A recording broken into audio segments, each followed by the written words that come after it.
नमस्कार विद्यार्थियों, मैं जसवंत मीना संकल्प कोचिंग क्लासेस की यूट्यूब चैनल पर आप सभी का स्वागत करता हूं, अभिनंदन करता हूं। हम अब राजस्थान कला और संस्कृति का दूसरा टॉपिक शुरू कर रहे हैं और टॉपिक का नाम है राजस्थान के महल और पार्ट 1। तो हम शुरू करते हैं इस टॉपिक की। और जो भी राजस्थान में जो प्रमुख महल हैं उनके बारे में हम विस्तार से चर्चा करेंगे और हमारा दृष्टिकोण एग्जाम को लेकर ही हम आगे बढ़ेंगे कि आपको एग्जाम से संबंधित महत्वपूर्ण तथ्य इस चर्चा में, इस वीडियो में आपको प्राप्त हो सके। तो पहले हम चर्चा कर रहे हैं जयपुर जिले के जो प्रमुख महल हैं उन पर। जयपुर के प्रमुख महल, तो हम सबसे पहले ले रहे हैं मुबारक महल।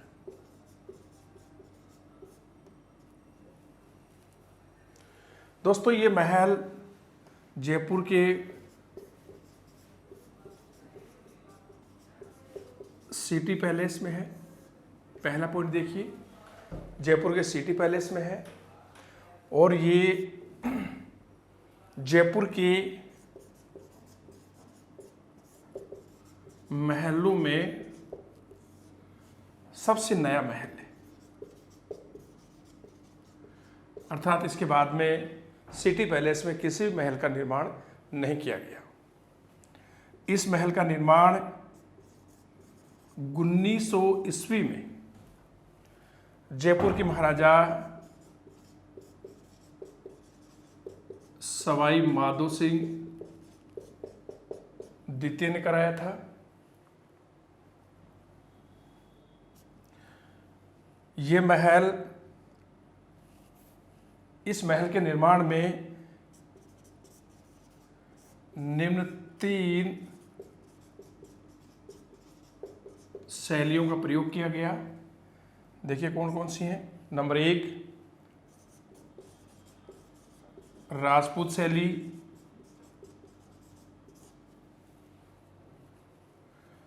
नंबर 2 मुगल शैली और नंबर 3 यूरोपियन शैली। तो इसके निर्माण में निम्न 3 शैलियों का प्रयोग किया गया: राजपूत या हिंदू शैली, मुगल शैली और यूरोपियन शैली।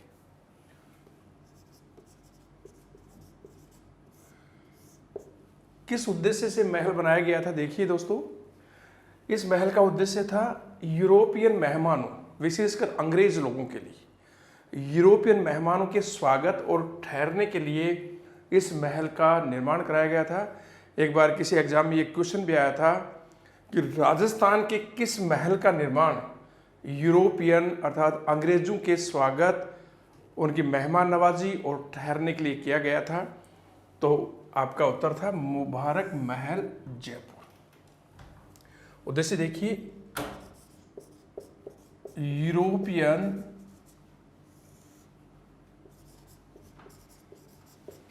मेहमानों के स्वागत और ठहरने के लिए इस महल का निर्माण किया गया था। अगला देखिए, दूर से देखने पर यह महल आपको ऐसा लगेगा जैसा लकड़ी का बना हो। दूर से देखने पर यह लकड़ी जैसा दिखाई देता है, अर्थात जब आप इसको दूर से देखेंगे तो आपको लगेगा कि जैसे कोई लकड़ी का महल बना हुआ हो। जयपुर के महाराजा राम सिंह द्वितीय के शासनकाल तक ये विदेशी मेहमानों की चर्चा का विषय बना रहा और वर्तमान में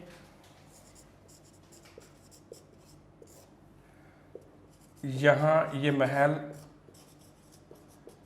शाही पुस्तकालय के रूप में जाना जाता है, अर्थात इस महल को अब शाही पुस्तकालय के रूप में बदल दिया गया है। पुनः देखिए दोस्तों, हम ले रहे जयपुर के प्रमुख महल, और जयपुर के प्रमुख महल में से पहला महल हमने जो चर्चा की है वो है मुबारक महल। ये जयपुर के सिटी पैलेस में स्थित है, और जयपुर के महलों में ये सबसे नया महल है। इसके बाद सिटी पैलेस में किसी भी महल का निर्माण नहीं हुआ। इसका निर्माण 1900 ईस्वी में सवाई माधव सिंह द्वितीय के शासनकाल में हुआ।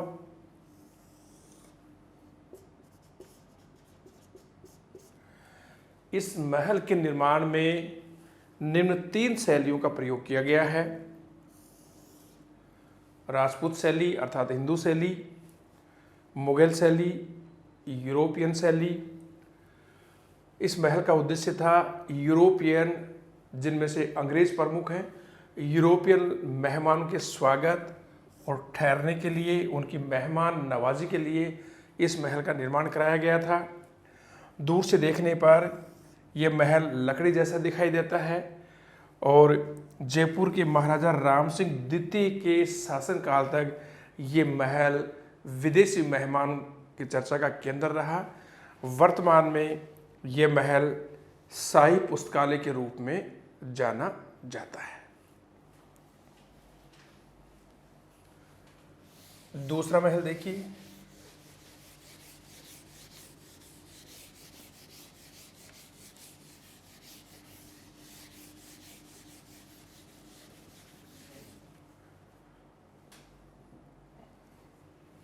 जयपुर का दूसरा महल चंद्र महल। इसे राजमहल के नाम से भी जाना जाता है। यह भी जयपुर के सिटी पैलेस में स्थित है। इसका निर्माण जयपुर के संस्थापक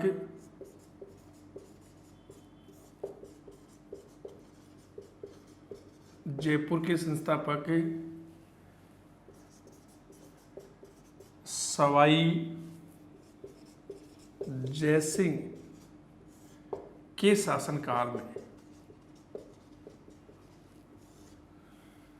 जयपुर के संस्थापक सवाई जयसिंह के शासनकाल में वास्तुकार विद्याधर चक्रवर्ती की देखरेख में हुआ। विद्याधर चक्रवर्ती की देखरेख में हुआ, अर्थात विद्याधर चक्रवर्ती चंद्र महल के वास्तुकार हैं। और आपको ध्यान होगा दोस्तों कि जयपुर शहर का निर्माण भी, या जयपुर शहर का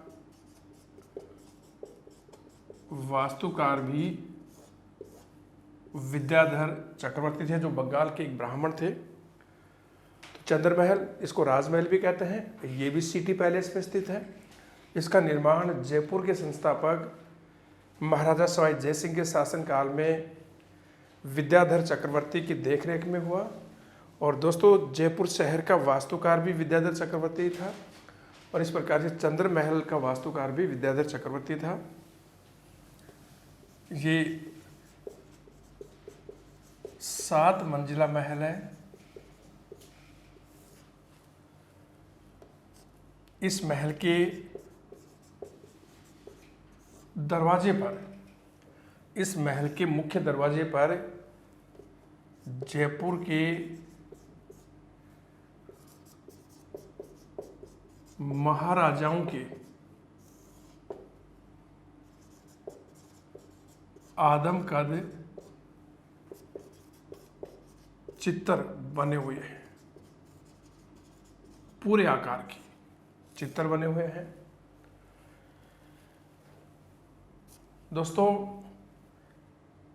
इस महल का अंदर का अलंकरण अर्थात सजावट महल के अंदर की सजावट और अलंकरण जयपुर के महाराजा मानसिंह द्वितीय ने जर्मन कलाकार, जो एक बड़े चित्रकार भी थे, जर्मन कलाकार एच मूलर की देखरेख में करवाया था। इस महल की जो दूसरी मंजिल है, दूसरी मंजिल का नाम है सुख निवास,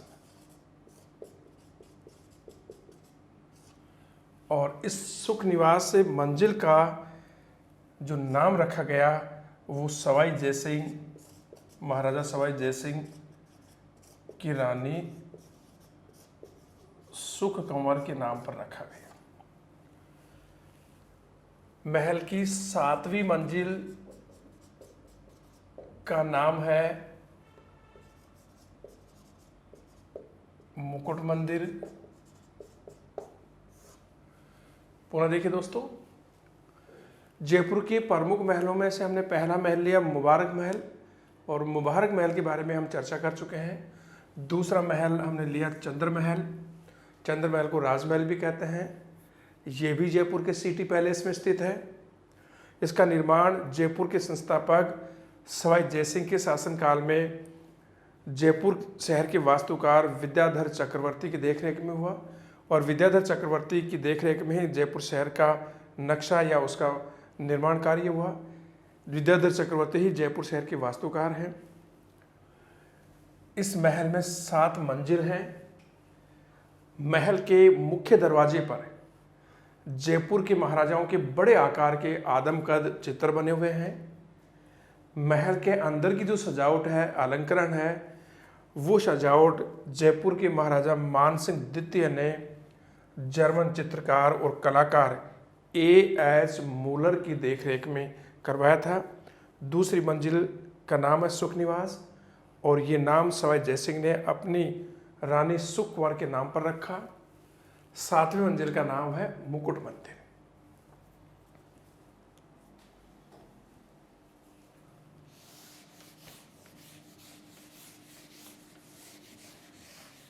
अगला देखिए,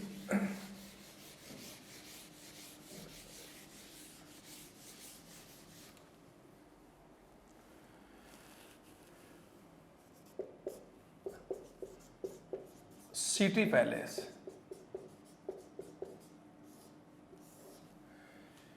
सिटी पैलेस देखिए दोस्तों, सिटी पैलेस के बारे में हम चर्चा कर रहे हैं। यह जयपुर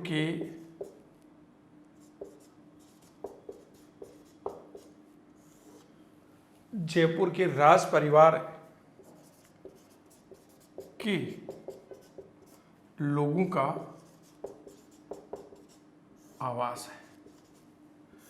अर्थात जयपुर के राजघराने के, राज परिवार के लोग सिटी पैलेस में रहते थे, तो जयपुर के राज परिवार के लोगों का आवास है। इसका निर्माण कार्य शुरू हुआ जयपुर की महाराजा सवाई जयसिंह के शासनकाल में। सवाई जयसिंह के शासनकाल में इसका निर्माण कार्य शुरू हुआ, और उसके बाद में जैसे जैसे आगे महाराजा आते गए, इसका निर्माण कार्य बढ़ता गया। सिटी पैलेस में 7 दरवाजे हैं। कितने दरवाजे हैं दोस्तों? 7 दरवाजे हैं, और इन 7 में से जो सबसे मुख्य और प्रसिद्ध दरवाजा है, उस मुख्य या प्रसिद्ध दरवाजे का नाम है उदयपोल। और उदयपोल दरवाजे का निर्माण करवाया था महाराजा सवाई माधो सिंह द्वितीय। सिटी पैलेस के अंदर देखिए क्या क्या है। दीवाने आम,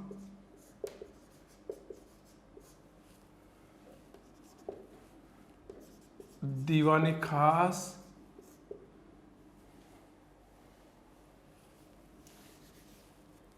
दीवाने आम, दीवाने खास। दोस्तों ये मुगल प्रभाव है। यहाँ पर दीवाने आम का मतलब होता है कि महल के अंदर वो स्थान, वो जगह जहाँ राजा दरबार लगा करके समस्त जनता के सामने वो न्याय करता है या बैठता है या लोग फरियाद दे के आते हैं। दीवाने खास से महल का वह स्थान होता है जहाँ पर राजा के पास बहुत ही विश्वसनीय व्यक्ति बैठते हैं, गुप्त मंत्रणाएं होती हैं। तीसरा है, अभी जैसे हमने मुबारक महल पढ़ा, मुबारक महल भी सिटी पैलेस में स्थित है। चौथा, अभी जैसे हमने चंद्र महल के बारे में चर्चा की, चंद्र महल भी सिटी पैलेस में है। इसके अतिरिक्त सिलेखाना,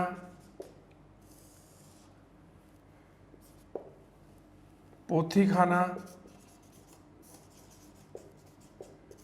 और पोथी खाना दोस्तों ये जयपुर के महाराजाओं का निजी पुस्तकालय था। पोथी खाना जयपुर के महाराजाओं का निजी पुस्तकालय था और ये दीवाने आम में होता था। तो देखिए, सिटी पैलेस जयपुर, ये जयपुर राज परिवार के लोगों का आवास स्थल है, अर्थात जय राजघराने के लोग यहीं पर रहते थे। इसका निर्माण महाराजा सवाई जय सिंह के शासनकाल में शुरू हुआ और जैसे जैसे आगे महाराजा आते गए निर्माण कार्य बढ़ता गया, महल भी बढ़ते गए, बनते गए। इसमें 7 दरवाजे हैं, जिनमें से मुख्य और प्रसिद्ध दरवाज़ा उदयपोल है और उदयपोल दरवाजे का निर्माण करवाया था महाराजा सवाई माधो सिंह द्वितीय ने। सिटी पैलेस के अंतर्गत के अंदर मुख्य दर्शनीय स्थल हैं, जैसे दीवाने खास है, दीवाने आम है, मुबारक महल है, चंद्र महल है, सिलेखाना है, पोथी खाना। पोथी खाना जयपुर के महाराजाओं का निजी पुस्तकालय था और ये दीवाने आम में था। इसके अतिरिक्त दोस्तों सिटी पैलेस के पूर्वी द्वार को सरहद ड्योढ़ी के नाम से जाना जाता है। सिटी पैलेस के पूर्वी द्वार को सरहद ड्योढ़ी के नाम से जाना जाता है।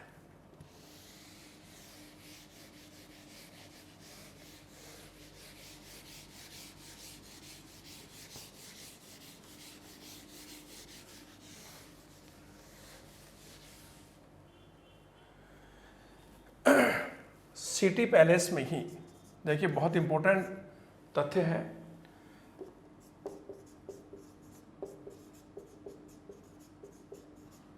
सिटी पैलेस में ही विश्व की चांदी के सबसे बड़े, सिटी पैलेस में विश्व के चांदी के सबसे बड़े 2 पात्र रखे हैं और इन पात्रों में प्रत्येक पात्र का वजन 345 kg। तो सिटी पैलेस में विश्व के चांदी के सबसे बड़े पात्र रखे हुए हैं, 2 पात्र रखे हुए हैं और प्रत्येक पात्र का वजन 345 kg है। एक पात्र का वजन 345 kg, दूसरे का भी 345 kg। इनका निर्माण करवाया था जयपुर के महाराजा सवाई माधो सिंह द्वितीय। दोस्तों यदि आपको थोड़ा सा याद है तो 1902 ईस्वी में इंग्लैंड के सम्राट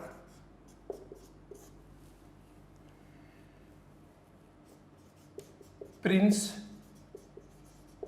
अल्बर्ट एडवर्ड सप्तम का राज्याभिषेक समारोह का आयोजन किया गया। महाराजा सवाई माधो सिंह इस राज्याभिषेक में शामिल होने के लिए इंग्लैंड गए जहाज से, और अपने साथ वो इन दोनों पात्रों को लेकर गए और इन दोनों पात्रों में से वो गंगा जल भर करके लेके गए थे, और वहाँ जो पानी इनमें भर के लेके गए थे उसी पानी से वो खाना बनवाते थे, उसी पानी से वो नहाते थे। तो देखिए, इन दोनों जो चांदी के विश्व के सबसे बड़े पात्र हैं, इन दोनों का नाम world record of Guinness book में दर्ज हो चुका है। दोबारा देखिए, जयपुर के सिटी पैलेस में विश्व के चांदी के सबसे बड़े 2 पात्र रखे हुए हैं, और उन दोनों पात्रों में से प्रत्येक पात्र का वजन 345 केजी है। इन पात्रों का निर्माण जयपुर के महाराजा सवाई माधो सिंह द्वितीय ने करवाया था। 1902 ईस्वी में इंग्लैंड के सम्राट प्रिंस अल्बर्ट एडवर्ड सप्तम का राज्याभिषेक समारोह हो रहा था। जयपुर के महाराजा सवाई माधो सिंह द्वितीय को भी उसमें आमंत्रित किया गया था, और जब महाराजा सवाई माधो सिंह इस राज्याभिषेक समारोह में शामिल होने के लिए जयपुर से रवाना हुए जहाज में, तो इन दोनों पात्रों में वो गंगा जल भर करके ले गए थे, और उसी पानी से वो भोजन बनवाते थे, उसी पानी से वो नहाते थे। और दोस्तों, इन दोनों पात्रों का नाम world record of Guinness book में भी दर्ज हो चुका है। ठीक है दोस्तों, जयपुर के हमने मुबारक महल की चर्चा कर ली, चंद्र महल के बारे में हमारी चर्चा हुई, उसके बाद में हमने सिटी पैलेस जयपुर के बारे में चर्चा की। चौथा देखिए, बहुत सुंदर कंसेप्ट है, हवा महल। और जयपुर के हवा महल के बारे में लगभग आप सभी लोगों को पता है, लेकिन फिर भी हम एग्जाम के दृष्टिकोण से हवा महल में कौन कौन से आपके लिए महत्वपूर्ण तथ्य हैं उनके बारे में हम चर्चा करेंगे।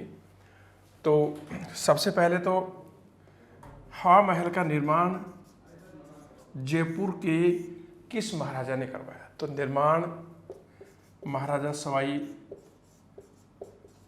प्रताप सिंह के शासनकाल में हुआ। सवाई प्रताप सिंह के शासनकाल में हुआ। निर्माण में लाल बलुआ पत्थर का प्रयोग किया गया है। इसका जो वास्तुकार था, वास्तुकार मतलब शिल्पी, आर्किटेक्ट, तो हवा महल का वास्तुकार लाल चंद उस्ताद थे। हवा महल राधा और भगवान श्री कृष्ण को समर्पित है। ये भी क्वेश्चन आ गया कि हवा महल किस देवता को समर्पित है? तो राधा और भगवान श्री कृष्ण को समर्पित है। आकृति मुकुट जैसी है। जैसे आपने कोई सीरियल देखा होगा तो भगवान श्री कृष्ण का आपने मुकुट देखा होगा, तो देखिए आप ध्यान से देखना, उसकी आकृति सेम हवा महल जैसी है, आकृति मुकुट जैसी है। और इसी कारण डॉक्टर कर्नल टोड ने हवा महल को श्री कृष्ण का मुकुट कहा। ये क्वेश्चन भी आ चुका है कि डॉक्टर कर्नल टोड ने हवा महल को किसका मुकुट कहा? तो भगवान श्री कृष्ण का मुकुट कहा। या हवा महल को भगवान श्री कृष्ण का मुकुट किस इतिहासकार ने कहा? तो आपका आंसर होगा डॉक्टर कर्नल टोड।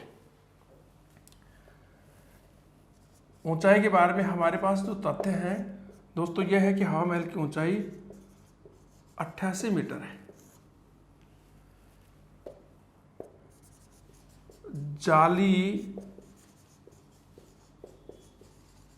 झरोकों की संख्या 365 है और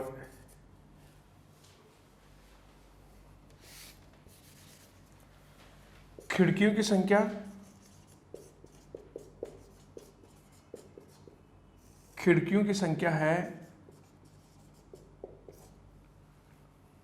953 और इसी कारण इसको एयर दुर्ग भी कहा जाता है। दोबारा देखिए दोस्तों, बहुत ही महत्वपूर्ण कंसेप्ट है आपके एग्जाम के दृष्टिकोण से हवा महल। तो हवा महल, जयपुर के हवा महल का निर्माण जयपुर के महाराजा सवाई प्रताप सिंह के शासनकाल में हुआ। इसके निर्माण में लाल बलुआ पत्थरों का प्रयोग किया गया था। इसका वास्तुकार अर्थात शिल्पी, आर्किटेक्ट लालचंद उस्ता थे। हवा महल राधा जी और भगवान श्री कृष्ण को समर्पित है। इसकी आकृति मुकुट जैसी है और मैंने अभी बताया कि जब कोई सीरियल देखते हैं आप भगवान श्री कृष्ण का, तो उसमें देखना उनके सिर पर जो मुकुट है वो बिल्कुल हवा महल जैसा दिखाई देता है।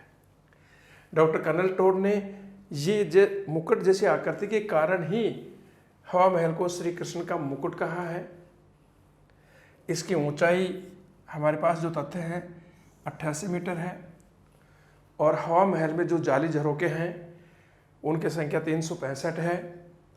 खिड़कियों की संख्या 953 है और इतनी ज़्यादा संख्या में खिड़कियां होने की वजह से इसे एयर दुर्ग भी कहा जाता है। ध्यान रखना, क्या कहा जाता है? एयर दुर्ग कहा जाता है।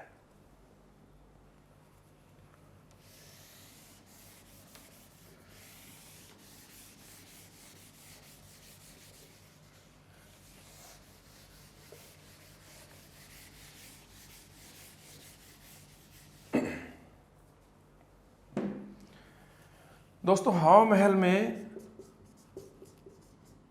मंजिलों की संख्या कितनी है? 5। अर्थात हवा महल में 5 मंजिल है। देखिए कौन कौन सी हैं। शरद मंजिल,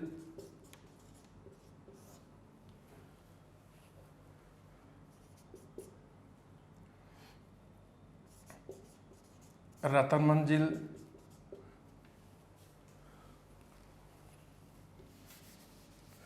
शरद प्रकाश, रतन प्रकाश। हाँ दोस्तों, मंजिल के बारे में एक बार पुनः देखिए, वो थोड़ा सा इसमें एरर हो गया था। तो हवा महल में मंजिलों की संख्या कितनी है? मंजिल है 5। अब वो 5 मंजिल कौन कौन से देखिए, पुनः देखिए एक बार, अभी थोड़ी सी एरर आ गया था उसमें। पहली मंजिल है शरद मंदिर, उसमें मैंने मंदिर के स्थान पर प्रकाश लिख दिया था, इसलिए वो आपको मैं पुनः एक बार दोबारा बता रहा हूँ। दूसरी मंजिल का नाम है रतन मंदिर। अब अन्यथा मत लीजिए, क्योंकि वो मैंने शरद प्रकाश लिख दिया लेकिन प्रकाश की जगह मंदिर आ रहा है। तीसरी जो मंजिल है वो है विचित्र मंदिर।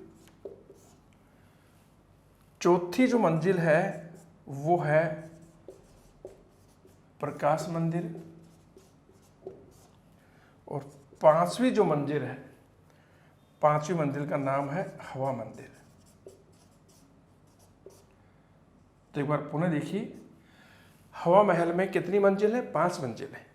पहली मंजिल का नाम शरद मंदिर है, दूसरी मंजिल का नाम रतन मंदिर है, तीसरी मंजिल का नाम विचित्र मंदिर है, चौथी मंजिल का नाम प्रकाश मंदिर है और 5वीं मंजिल का नाम हवा मंदिर है। दोस्तों, 1983 ईस्वी में हवा महल के पीछे वाले भाग को हवा महल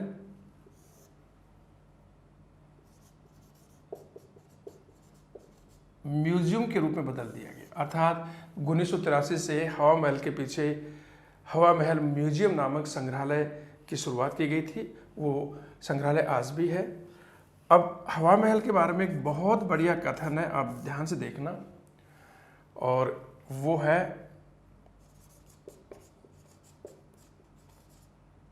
एडविन ओनाल्ड का। एडविन, बहुत सुंदर कथन है। एडविन ओनाल्ड। एडविन ओनाल्ड ने हवा महल को देखकर लिखा है कि अलादीन का जिन भी इससे सुंदर मोहक स्थान का निर्माण नहीं करा सकता। अलादीन का जिन भी इससे सुंदर मोहक स्थल का निर्माण नहीं कर सकता।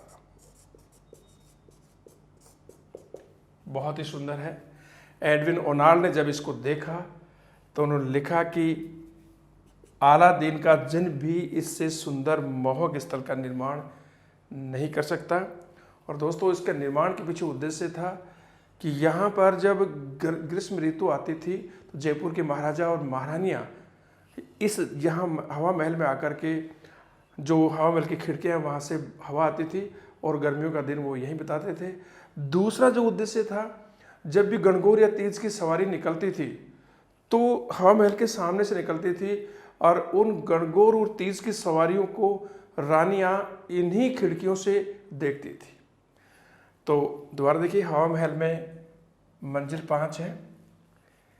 पहली मंजिल है शरद मंदिर, दूसरी मंजिल रतन मंदिर, तीसरी मंजिल है विचित्र मंदिर, चौथी मंजिल है प्रकाश मंदिर, पांचवी मंजिल है हवा मंदिर। और 1983 में हवा महल के पीछे हवा महल म्यूजियम शुरू चल रहा है। कथन है एडविन ओनाल्ड का, उसने लिखा है कि अलादीन का जिन भी इससे सुंदर या इससे मोहक स्थल का निर्माण नहीं कर सकता। और मैंने जैसे बताया था, हवा महल का बनाने का जो उद्देश्य था वो उद्देश्य था कि गर्मियों के दिनों में, ग्रीष्म काल में राजा और रानी यहाँ आकर के अपना समय व्यतीत करते थे, क्योंकि खिड़कियों से बहुत ही ठंडी हवा आती थी। दूसरा उद्देश्य मैंने बताया था कि जब भी गणगौर और तीज की सवारी निकलती थी तो हवा महल के सामने से निकलती थी और रानियाँ इन्हीं खिड़कियों से गणगौर और तीज की सवारी को देखती थी। अगला देखिए, बहुत ही सुंदर अल्बर्ट हॉल।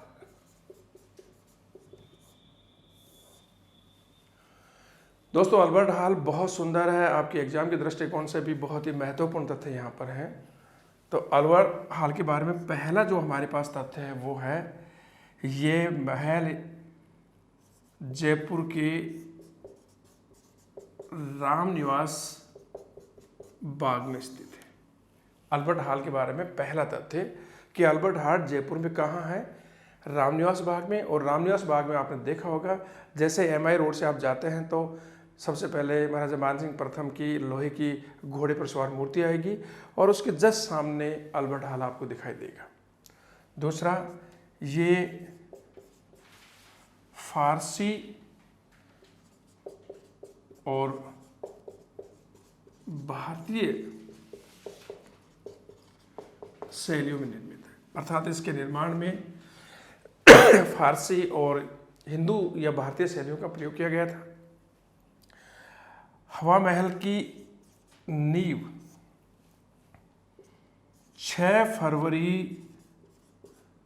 अल्बर्ट हॉल की नींव 6 फरवरी 1876 ईस्वी को जयपुर के महाराजा सवाई राम सिंह द्वितीय के शासनकाल में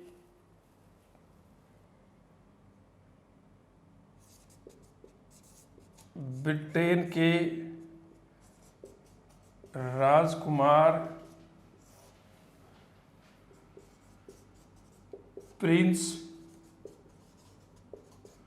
अल्बर्ट ने रखी थी। और दोस्तों, प्रिंस अल्बर्ट के नाम पर ही इसका नाम अल्बर्ट हॉल रखा गया।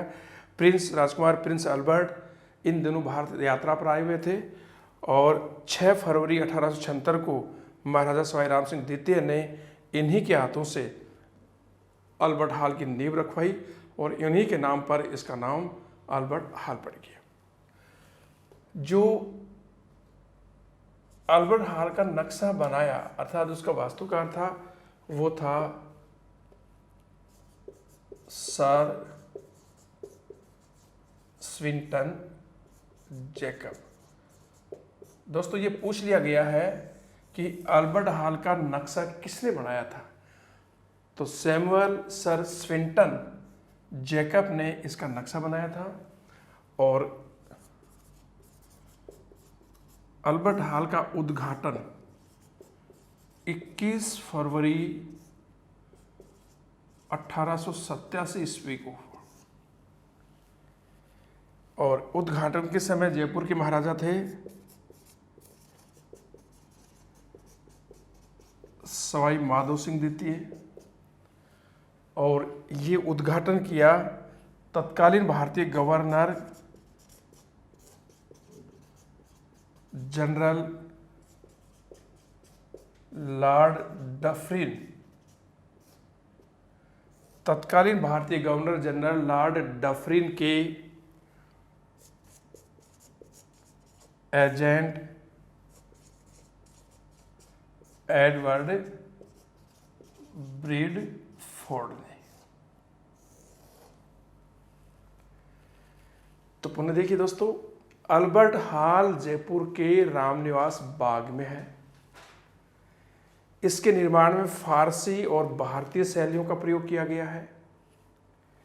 इसकी नींव 6 फरवरी 1876 को जयपुर के महाराजा सवाई राम सिंह द्वितीय के शासनकाल में ब्रिटेन के राजकुमार प्रिंस अल्बर्ट ने अपने हाथों से रखी थी और प्रिंस अल्बर्ट के नाम पर ही इसका नाम अल्बर्ट हॉल रखा गया। और इन दिनों प्रिंस अल्बर्ट भारत यात्रा पर आए हुए थे। अल्बर्ट हॉल का नक्शा बनाया सर स्विंटन जैकब ने। ये क्वेश्चन आ गया है कि अल्बर्ट हॉल का नक्शा किसने बनाया था, तो सर स्विंटन जैकब ने। इसका उद्घाटन हुआ 21 फरवरी 1887 ईस्वी को। उद्घाटन के समय जयपुर के महाराजा सवाई माधो सिंह द्वितीय थे और ये उद्घाटन किया तत्कालीन भारतीय गवर्नर जनरल लॉर्ड डफरिन के एजेंट एडवर्ड ब्रैडफोर्ड ने।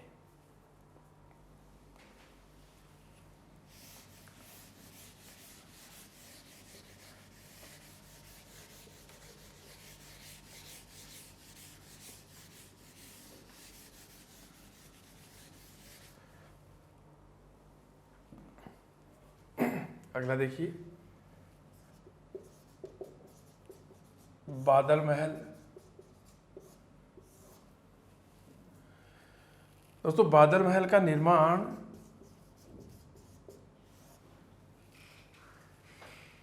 आमेर के महाराजा मिर्जा राजा जयसिंह ने शिकार की ओधी के रूप में कराया था। ओधी का मतलब होता है मचान, कि यहाँ से बादल महल में बैठ करके आमेर के महाराजा या जयपुर के महाराजा शिकार करते थे। तो बादल महल का निर्माण मिर्जा राजा जयसिंह ने शिकार की ओधी के रूप में करवाया था। इसके अतिरिक्त गणगौर और तीज के त्योहार पर जयपुर के महाराजा यहाँ बैठकर दरबार का आयोजन करते थे। तो बादल महल देखिए, निर्माण मिर्जा राजा जयसिंह ने कराया शिकार की ओधी के रूप में। इसके अतिरिक्त गणगौर और तीज के जब त्योहार आता था उस समय जयपुर के महाराजा यहाँ खुले दरबार का आयोजन करते थे, लोगों की शिकायतें सुनते थे और न्याय करते थे।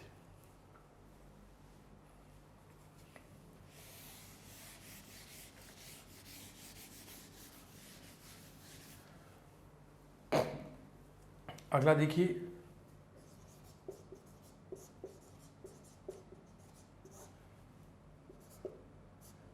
जयपुर का जल महल, बहुत इंपॉर्टेंट है दोस्तों। देखिए, ये महल जयपुर आमेर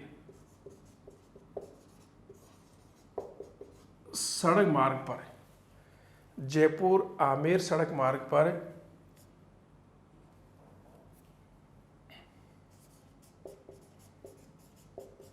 मानसागर झील में स्थित है। इस मानसागर झील में गर्भावती नदी आकर गिरती थी। जल महल का निर्माण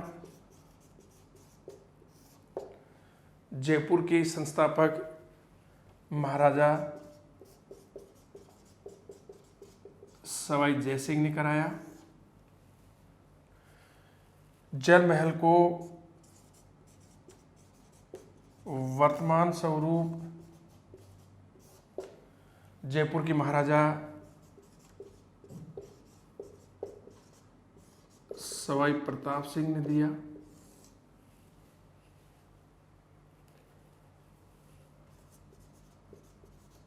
जल महल की निर्माण का उद्देश्य देखिए दोस्तों, जयपुर के महाराजा सवाई जयसिंह ने अश्वमेघ यज्ञ का आयोजन किया था।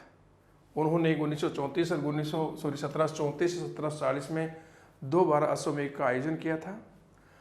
और इस अश्वमेघ यज्ञ में जो ब्राह्मण आमंत्रित किए गए थे, उन ब्राह्मणों के विश्राम और खाने के लिए जल महल का निर्माण किया गया था। अर्थात अश्वमेघ यज्ञ में शामिल होने वाले ब्राह्मणों का विश्राम और खाना इसी जल महल में होता था। तो उद्देश्य अश्वमेघ यज्ञ में शामिल होने वाले ब्राह्मणों के लिए विश्राम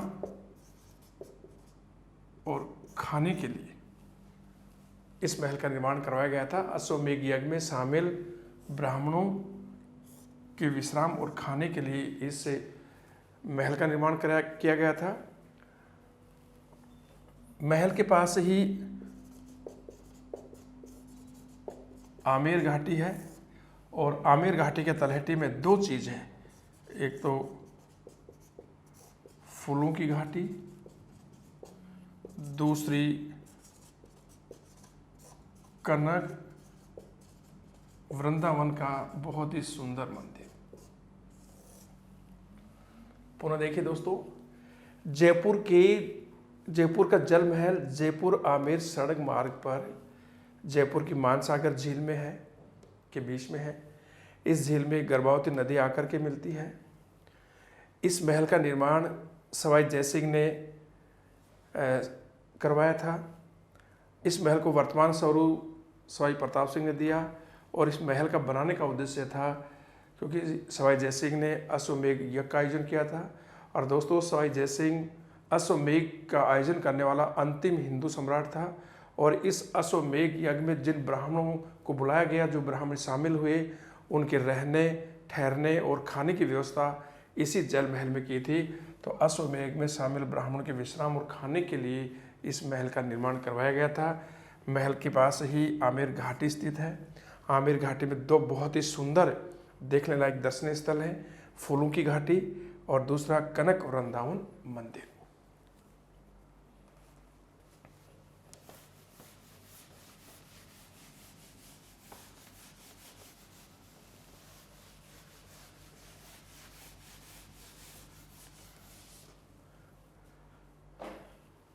अगला देखिए,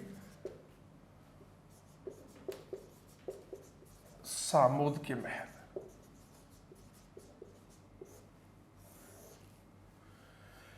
सामोद के महल दोस्तों बहुत सुंदर महल है। ये जयपुर से लगभग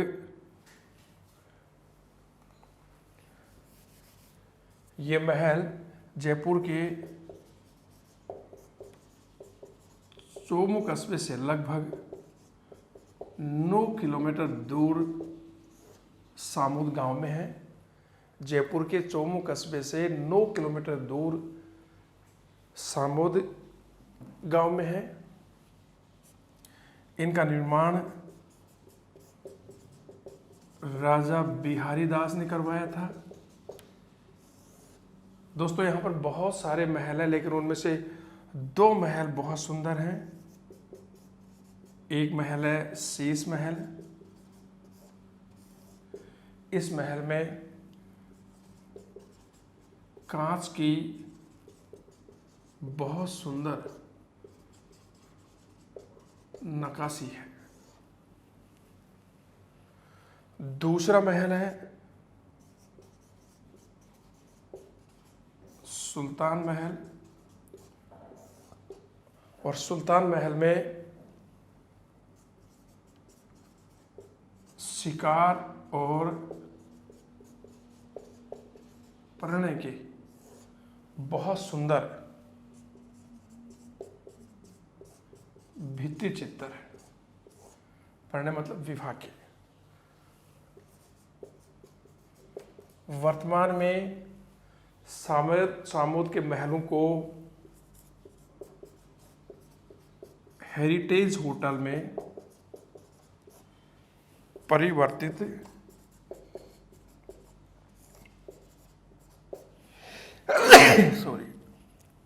कर दिया गया है।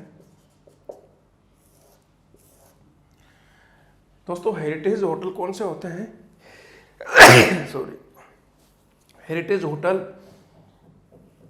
ऐसे ऐतिहासिक किले या महल जिनका निर्माण 75 साल पहले हो, यानी कि हेरिटेज होटल में बदलने के लिए वो 75 साल पुराने होने चाहिए। ऐसे महल या दुर्गों को हेरिटेज होटल का दर्जा दिया जाता है।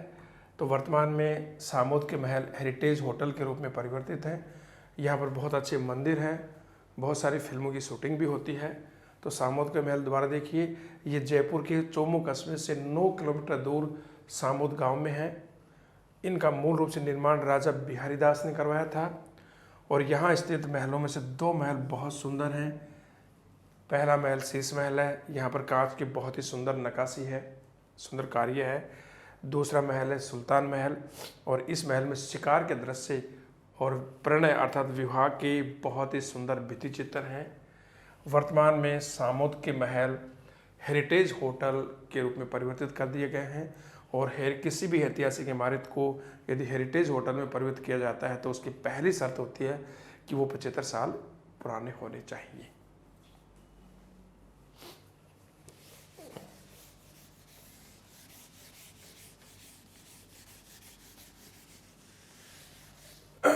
अगला देखिए, हम एक जैसे 9 महलों की चर्चा जब नाहरगढ़ दुर्ग पढ़ा था हमने, उस समय हम कर चुके हैं। एक जैसे 9 महल जयपुर के नाहरगढ़ में है, बहुत ही सुंदर हैं। मैंने आपको बताया था उस समय कि ये विक्टोरिया शैली में निर्मित है। और जयपुर के महाराजा सवाई माधो सिंह द्वितीय ने अपनी 9 पासवानों के लिए एक जैसे 9 महलों का निर्माण किया था। हम वहाँ चर्चा कर चुके हैं। हम यहाँ पर उन्हीं महलों की चर्चा कर रहे हैं जिनका वर्णन दुर्ग जो हमने पढ़े थे वहाँ नहीं हो पा रहा है।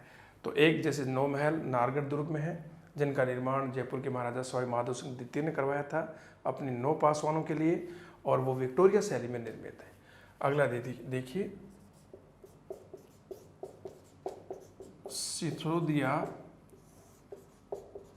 रानी का महल।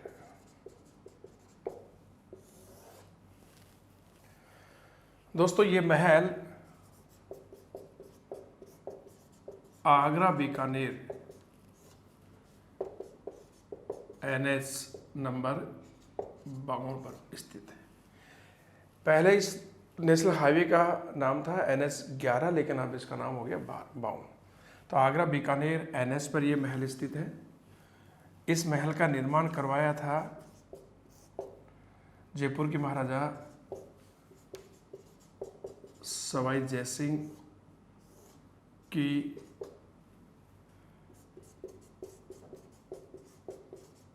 सिसोदिया रानी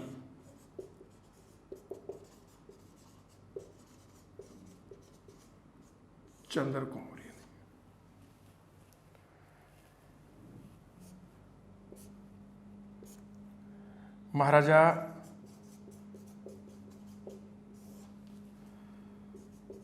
सवाई माधो सिंह, जो चंद्र कौरी और सवाई जयसिंह का पुत्र था, प्रथम का जन्म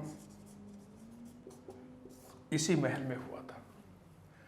इस महल में दोस्तों शिकार के बहुत ही सुंदर भित्ति चित्र है और ये महल मैसूर के वृंदावन महलों के जैसे दिखाई देते हैं। तो सिसोदिया रानी का महल आगरा बीकानेर NH 52 पर स्थित है। इस महल का निर्माण सवाई जयसिंह की सिसोदिया रानी चंद्रकौरी ने किया था और चंद्रकौरी और महाराजा जयसिंह के पुत्र सवाई माधो सिंह प्रथम का जन्म इसी महल में हुआ था। इस महल में शिकार के बहुत ही सुंदर भित्ति चित्र हैं और ये महल मैसूर के वृंदावन महलों जैसे दिखाई देते हैं।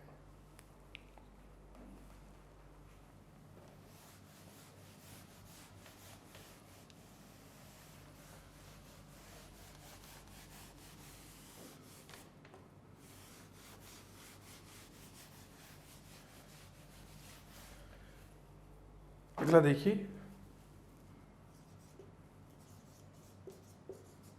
प्रीतम निवास। दोस्तों प्रीतम निवास जयपुर के चंद्र महल के पीछे स्थित है। प्रीतम निवास महल का निर्माण जयपुर के महाराजा सवाई प्रताप सिंह ने करवाया था। 10वां देखिए,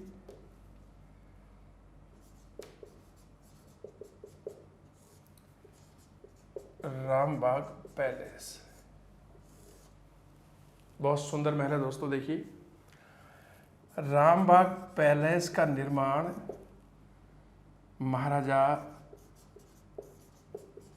सवाई राम सिंह द्वितीय ने करवाया था। इस महल को वर्तमान स्वरूप दिया महाराजा सवाई मानसिंह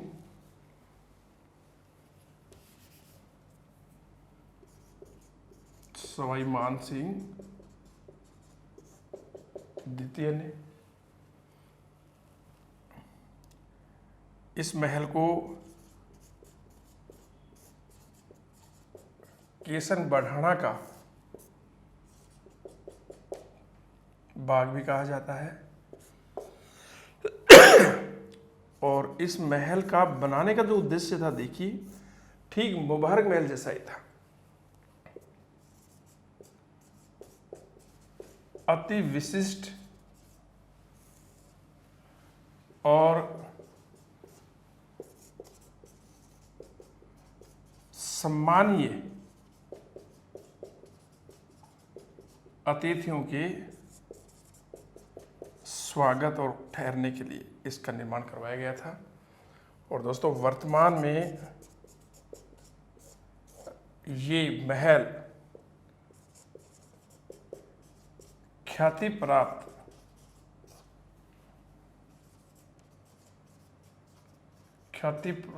अंतर्राष्ट्रीय रामबाग पैलेस महल के रूप में विख्यात है।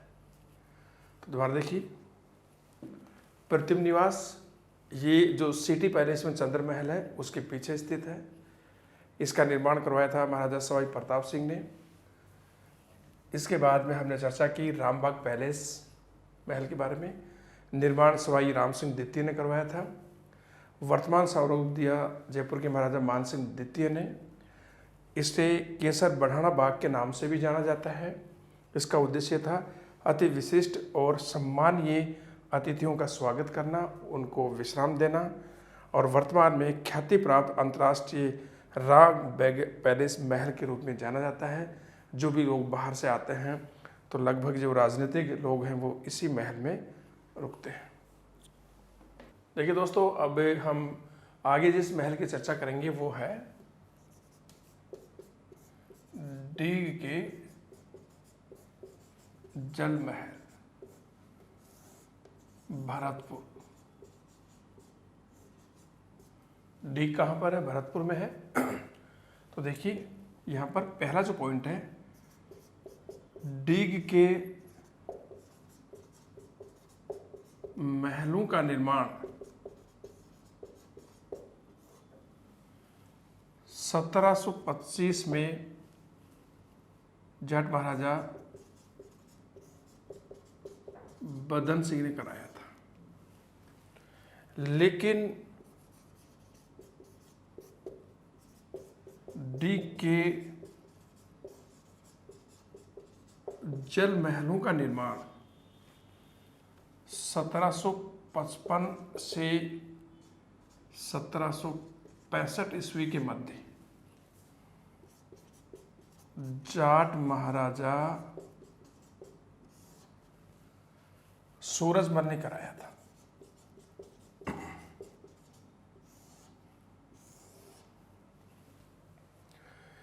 महाराजा सूरजमल ने इन महलों के निर्माण में सफेद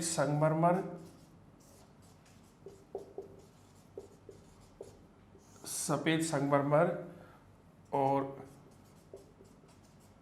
लाल बलुआ पत्थरों का प्रयोग किया था।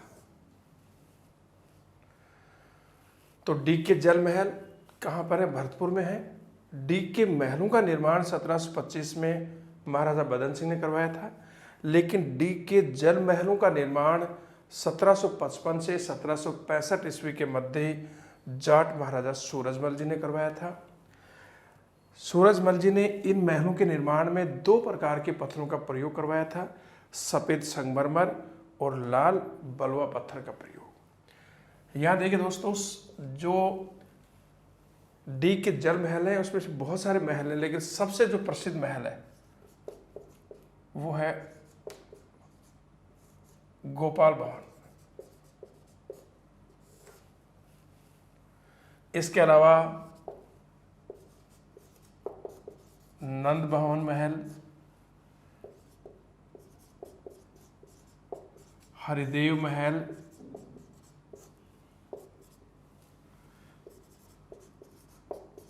केशव भवन महल और सावन बहादुर महल। तो डीग के जो जल महल है उनमें सबसे सुंदर है गोपाल भवन महल, सबसे बढ़िया। और महाराजा सूरजमल जी ज़्यादातर इसी महल में रुकते थे। इसके अलावा नंद भवन महल, हरिदेव महल, केशव भवन, सावन बहादुर महल। और दोस्तों, डीग के जल महलों में मुगल शैली के उद्यान और फव्वारे लगे हुए हैं। जिस प्रकार से मुगलों के महलों में जो बीच में उद्यान थे, फव्वारे थे, उसी प्रकार के उद्यान और फव्वारे इस डीग के महलों में लगे हुए थे। दोस्तों, जाट महाराजा सूरजमल जी जब युद्ध भूमि से आते थे तो विश्राम के लिए वो इन्हीं डीग के जल महलों में आकर रहते थे कुछ समय के लिए। और आपको पता होगा दोस्तों, एक नोट और लिख लूँ, इन महलों के कारण ही डीग को जल महलों की नगरी कहा जाता है। जल महलों की नगरी, ये क्वेश्चन कई बार आ गया कि जल महलों की नगरी किसे कहा जाता है? डीग को कहा जाता है। दोबारा देखिए, डीग के जल महल कहाँ पर है? भरतपुर में। डीग के महलों का निर्माण 1725 में बदन सिंह ने करवाया था, लेकिन डीग के जो जल महल हैं उनका निर्माण 1755 से 1765 ईस्वी के मध्य जाट महाराजा सूरजमल जी ने करवाया था। और जाट महाराजा सूरजमल जी ने इन महलों के निर्माण में सफ़ेद संगमरमर और लाल बलुआ पत्थर का प्रयोग किया था। यहाँ पर जो महल हैं उनमें सबसे सुंदर महल गोपाल भवन है, इसके अलावा नंद भवन भी है, हरिदेव महल है, केशव भवन है और सावन बहादुर महल है। इन महलों में मुगल शैली, जैसे मुगल महलों में जो उद्यान और फंवारे थे, ऐसे ही उद्यान और फंवारे इन महलों में भी लगे हुए हैं। और इन महलों के कारण ही डीग को जल महलों की नगरी कहा जाता है। दोस्तों, मैं इस चर्चा को यही विराम देता हूँ। महलों के बारे में जो सेकंड पार्ट है वो मैं अगले वीडियो में लेकर के आपके सामने हाजिर हूँगा।